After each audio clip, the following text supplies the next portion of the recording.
Welcome to Seal Beam Rally Team, formerly Duluth Junction Workshop. I'm Tyler. This is my '63 Chevy Corvair. It's supposed to be my new primary automobile. Now, I don't drive very much, so it's not going to see many miles, but it's going to see no miles if it doesn't run and drive.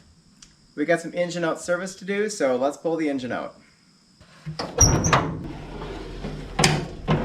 I did get this engine running in about March, I think, but unfortunately all the cooling fins on the cylinder jugs are packed with gunk, so it was not cooling itself. The overheating light turned on, and I left it to sit. I also took a bunch of stuff off to get it powder coated, so all the engine tin is gone, and that will make it easier to do this job. But realize, if you're doing this for yourself and you're trying to use me as a guide, you are going to have to take some engine tin seals off. Anyway, so the first thing we're going to do right now is drain the coolant. Okay, we're done with that, so let's pull out the spare tire. One weird thing about these early Corvairs is that they were available with a spare tire lock. Now that would sit here and interact with this kind of weird lug bolt here. And since the engine cover is not locked, that would prevent people from accessing that second lug nut or bolt and actually taking your tire. But these days, 4x114.3 or 4x4.5 wheels are very uncommon, so I don't think there's a lot of a risk there anymore. Of course, if you have everything hooked up, you're going to disconnect the throttle linkages, the choke linkages, the fuel lines, all that stuff that you have normally on the engine. You're also going to have a generator with ground straps and stuff like that, but fortunately, I have got that stuff off already. With the electrical connections and some of the linkages unhooked, it's time to raise the car in the air and we'll get some more. Alright, now that we're under the Corvair, let's take a look at the other things we have to unhook. Supposed to get the parking brake return spring, which is up here. You can see the parking brake right here. And that spring is here. We're supposed to get the choke cable.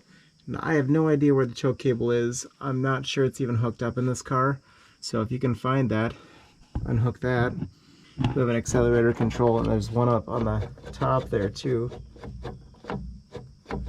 So that pivots right here on the side of the transmission. It allows you to move that movement into your engine. Now, unfortunately, looks like this one is actually held in by baling wire, which is super sketchy. I mean, you'd think that would fall off immediately. The bushing is falling off already, so that should be pretty easy to pop out of there.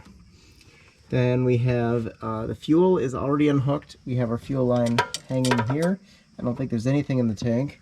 I believe the speedometer output is out on the driver's side near the U-joint here, and right there, it's pretty rusty, and it looks like someone has removed the speedometer cable. So that's a bad sign, but also easier for the for the meantime. So I'm gonna go unhook all these springs, try not to slap myself in the face with the springs, and we will get back to figuring out what bolts we actually have to take out to drop this thing. That battery's gonna fall out. Holy crap. Oh, I guess that spring just falls apart. Lovely. I believe this is the clutch linkage. I would assume that has to come out as well. Although, I could probably just unhook it like this. And popping it off there. Alright, clutch is unhooked. The e-brake return spring is unhooked, but the e-brake stuff isn't. I suppose we'll have to take that whole thing off. The accelerator rods are held in by this baling wire, so we're going to take that off. I think there's supposed to be a clip there and a bushing and all kinds of stuff, but nope. Hoopty time. That's done. There's one at the top end too that's supposed to come out somehow. Not entirely sure why. There we go. And that's supposed to be pushed up into the engine bay. Alright, so we got both things unhooked there. All right, well, I think that's about it back here. Let me look at, it's gonna want something to do with these e-brake cables. I think we're gonna have to unhook it up here. We got the e-brake cable unhooked on this thing. So that's the little hanger there. That's off. Now we gotta take this clutch lever bracket off the chassis. So I think that's gonna wanna come with us. 59-year-old car from Minnesota, and it is easier to work on. Bolts come out easier than my 2001 Honda from Wisconsin. I don't know if it's the way they built cars back in the day or what the deal is. This car is pretty rusty, and it's still, you can still work on the damn thing. All right, we are back for day 2. Now I've got everything disconnected, I think, that I can disconnect. I cut the brake lines because they're going to be replaced anyway. We got the shifter shaft undone, and that bolt broke. All the other stuff, the throttle linkages are off, the springs are off, everything that connects into the chassis is off. So I'm going to find something that's not off in a little bit. But what I did find is we have 4 big 11/16 head bolts that hold the subframe into the unibody. Let's take a look at those. So we have our wheel out here. Here's our lower control arm shock mount. If I go in on the subframe, there is a bolt right up here in this hole. It's a 11/16 head. There's another one up here, which is just above the front or the outer bushing of the control arm. It's pretty hard to see. I found you can just barely get a socket extension in there. So the plan is I'm going to put a jack under the rear of the engine, under the oil pan, support that, and then the wheels are still on, so that'll support. God damn it. So the manual wants you to unhook the U-joints here, take the drive shafts out, and I think kind of like leave half the stuff in. I don't want to do that. I want to take everything out and work on it in the garage. So that's the plan. I've seen this done on YouTube, but not on very detailed videos. So my hope here is to give a little bit more in-depth coverage of what you actually need to do here. So let's get on here. I will get a jack under here and we'll get going.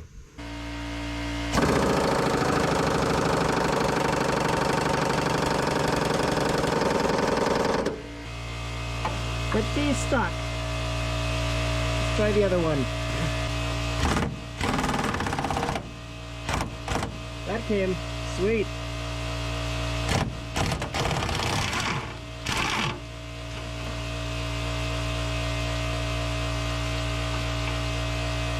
Dry. Wow. I just remember there's one very, very, very important thing I need to do, which is to jack up the body so it doesn't fall on me. Yeah, work smart, not dead. So we're gonna throw a jack under the body now, or jack stands.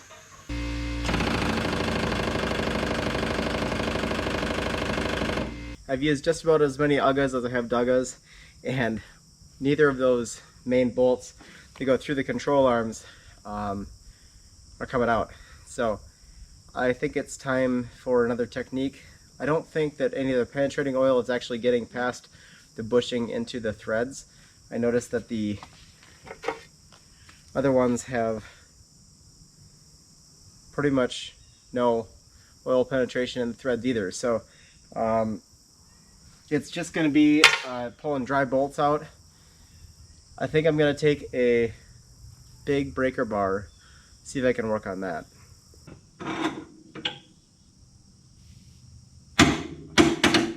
Woo! We had an operator error with pushing the big red button, so missed these 2 bolts coming out. But the bolts that go, they're really easy to get to, straight up between the control arms, have little lock washers on them, and otherwise they seem, I mean, they're very close. They're a little bit shorter than the outer ones, but both of the bolts came up pretty well after I got them started, and there's not a lot of corrosion, just the top ½ inch. So amazing that these survived so well in Minnesota. Anyway, so we have all the 4 bolts taken out. I I think everything else is disconnected, so we're going to try to lower the engine down now. Don't you have to take the rear mount off? So we're going to take the rear mount off now, and then we will drop the engine. Let's just try different wrenches till we find the right one. Oh, there we go. All right, so we're going to go like...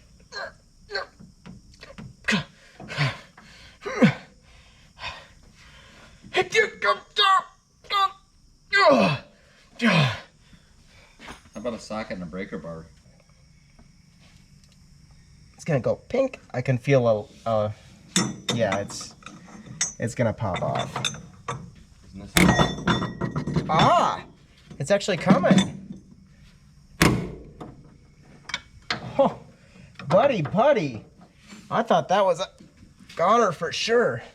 What's up with this car? I'm telling you, it's easier to work on than my Honda. I don't know if this is the right...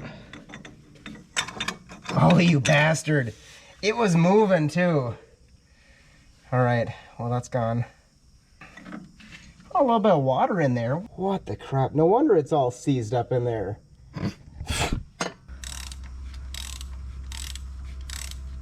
If we take this cover off, we should be able to access this castle nut on the bottom of the engine mount and drop the mount straight down instead of moving around. Do you remember Corvairs being this fun to work on in the 70s?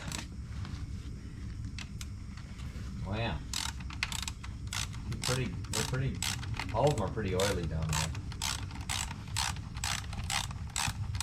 Oily but not rusty, at least on the engine. Mine didn't have cruddy jugs like yours does.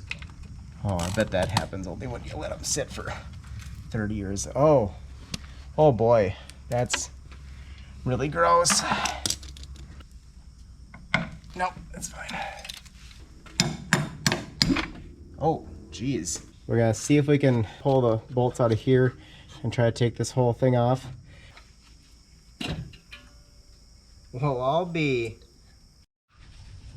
I realize the brake hoses are apparently going from the chassis down, so we gotta take those off. And we have this supported on the pivot of the control arm. I'm going to drop it down. Hopefully everything works okay. I think our engine jack stands are going to hit again. That's okay, we can take them out. How's it look? Good. Don't see anything happening. That's good. Well, the engine's starting to drop now. Okay, so that's hanging on something. Your front jack stand 2x4 is on the control arm. Should be able to come down now. 1 inch away. And we're touching now on the dolly. Okay, we're pretty close. I think we're all free now. The parking brake cable is hooked up on the shifter shaft, and once we freed that, I think it's better.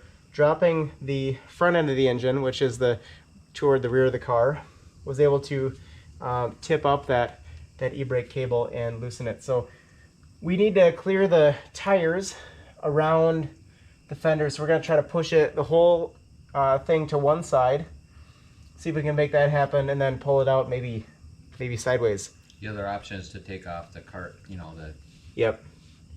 But I don't know if it's in neutral. I think it's in gear. Okay. So that might be more challenging. Okay, a little more. It's not gonna clear the back end though. On your side. Is it? Maybe we do need to drop the whole thing down.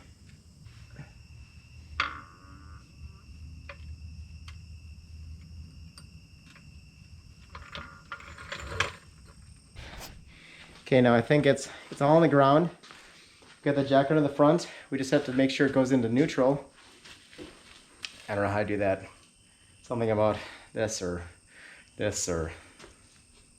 You'll figure it out. We're so close. I'm so excited.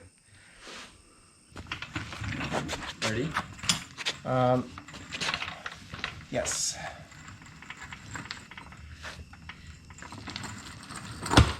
Is it clearing? Yeah, I think you can go that way now.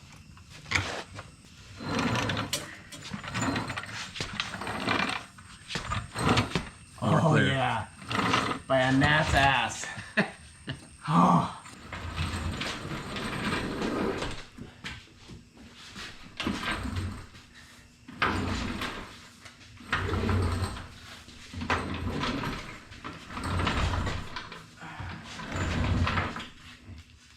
We got it. I had to edit out a lot of messing around with jacks and jack stands and wood and trying to get this thing kind of where it wants to be. I think if we were to do it again, the biggest things would be putting it in neutral beforehand and not using those wheel dollies, because you have to lift the unibody so high to get the engine out that it's just not really worth it. Otherwise, this thing is pretty rough. It needs a whole new exhaust system. It needs the engine totally gone over, and we're going to give it the love that it deserves. So thank you. If you have not subscribed, please subscribe. We have a lot of work to do here, and we're going to cover all of it. Thank you for watching, and press on.